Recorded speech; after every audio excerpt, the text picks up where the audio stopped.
As mayor, what would you do to solve the homelessness problem in Greensboro? Mr. Perkins? Well, homelessness is an issue that is gnawing at this community because Greensboro, probably the greatest characteristic of our city is we are a caring city. We have more volunteers in this city volunteering for everything, and we care. On the other hand, you've got businesses that are dealing with homeless population and they're impacting severely their businesses. So it's a balancing sort of scenario.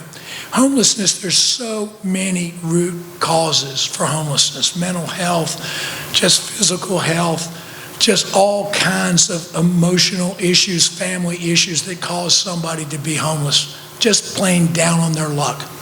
And we've got to provide several ways of dealing with that. Number one, and I'll shout out Tammy Thurm because of her leadership with a permanent housing solution out in her district on Wendover Avenue. I think that's a great start, but we'll need 5 or 6 more.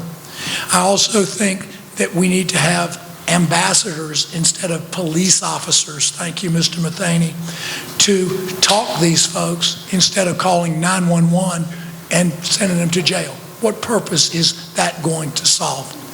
But I do think that we need to pay particular attention to the level of people that's just above homeless, because those folks are in jeopardy of falling into homelessness, and the overall cost is 10 times as much. So we need to look at the demographics, we need to study the situation, we need to apply our resources toward the homeless population, but also really consider that rung just above homelessness so they don't fall into the homeless population. Councilperson Abelswader, as mayor, what would you do to solve the homelessness problem in Greensboro?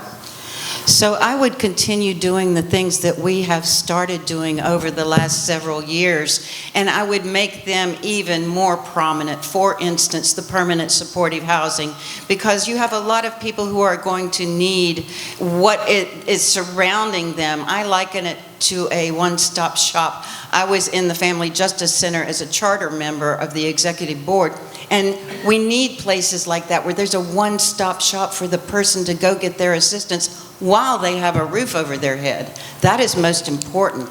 We need to help the homeless people come out of homelessness. We don't want to just give them a Band-Aid and give them a meal and not see what they need and where they are going. So the city of Greensboro has done many amazing things. We've done the pallet shelters over at the Pomona Park because we want to make sure no one freezes in the cold.